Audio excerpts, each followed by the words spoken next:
Thinking about ways to capture and convey stormwater, rain that falls from the sky. If you have a channel that's paved, might be concrete in the bottom, that's a gutter. If you have a channel with plants in it, that's a swale.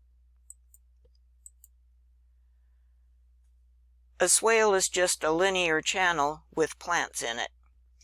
And a bioswale is a linear channel with plants in it, where the purpose is to cleanse the stormwater and infiltrate it. But honestly, people use those two terms interchangeably. You could look at either one of these and call them a swale or call them a bioswale, and you'd be meaning the same thing. So don't feel stuck with those words. I like to call them a bioswale just because I like the word life in it, bio.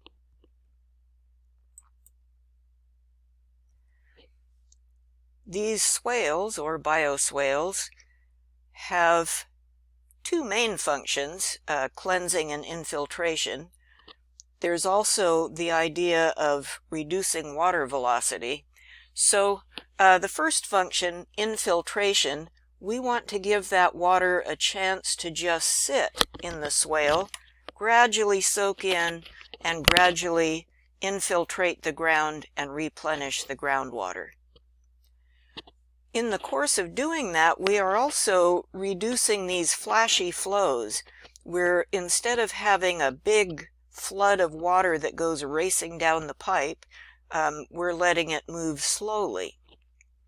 And finally, we're removing pollutants, and they come in several different forms. There are particulates, that means they're little particles, dust and other such things. There are petroleum-based things, and there are heavy metals. And there are two workhorses in bioswales, plants and bacteria. Plants are like sponges. They store a lot of water, and in the process of pulling the water up through their roots and up into their stems and leaves, they are storing these pollutants. Now, some of these pollutants are things like heavy metals.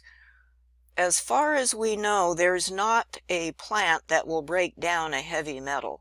So when plants take up heavy metals, after they've been doing that for some years, you actually have to treat them as hazardous waste. They're repositories of heavy metal, and sadly, you have to cut them and take them to a hazardous waste dump. It doesn't happen for many years, but there it is. Bacteria, however, they love petroleum. There are also, I should just say, there are bacteria who transform nitrogen, nitrifying bacteria, and will actually break it down. But I want to address petroleum. So think about petroleum, oil, fossil fuel.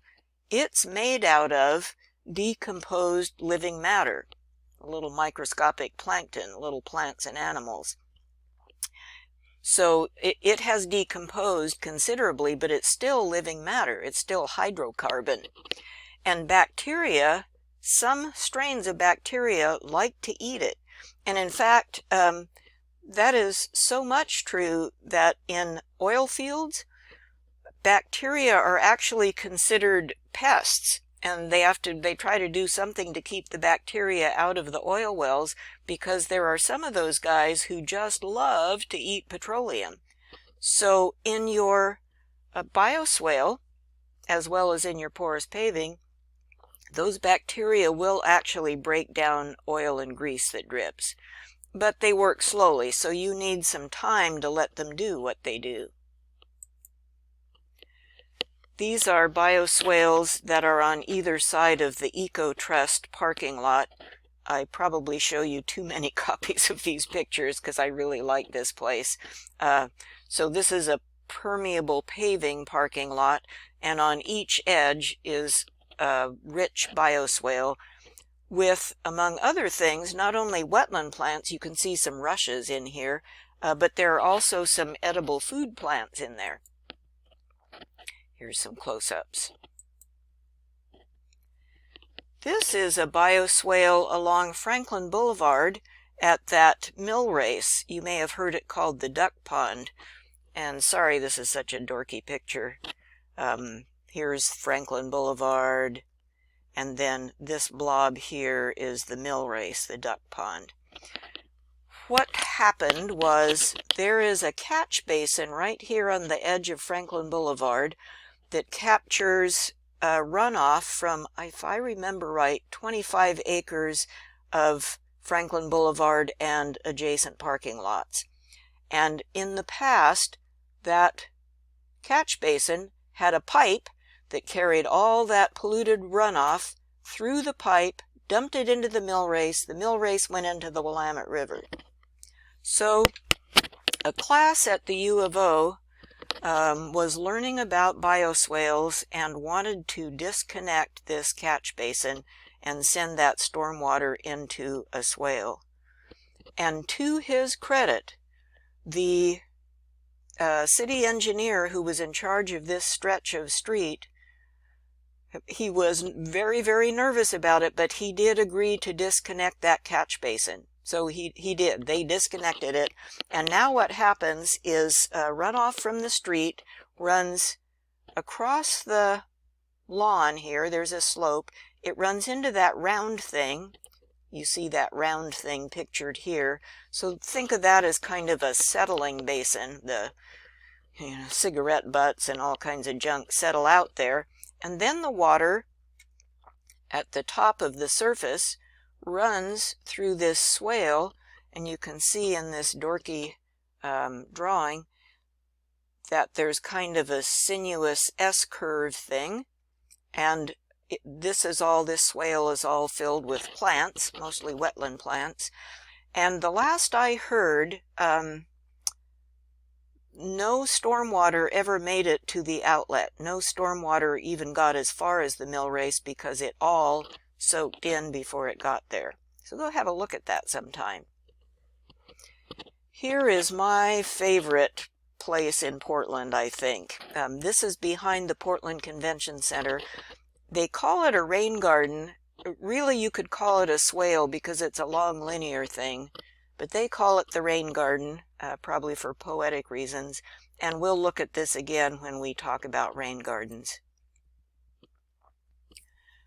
When you consider what kind of plants to plant in your bioswale, you need to think about the fact that there are several different zones in your swale.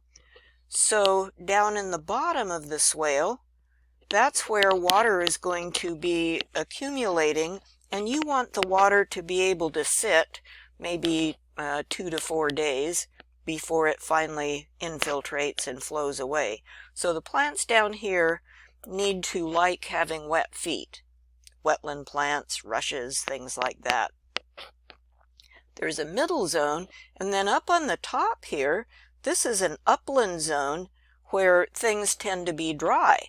So those are not wetland plants. Those are, those are not wetland plants. Those are upland plants.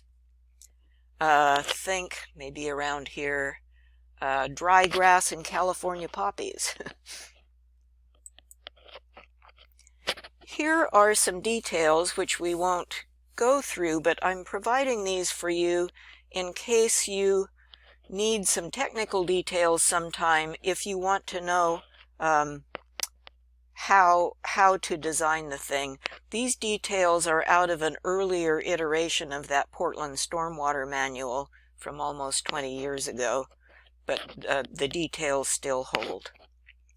So those are bioswales or swales, linear channels. Now we will go look at rain gardens, which are basically the same thing, but they're round.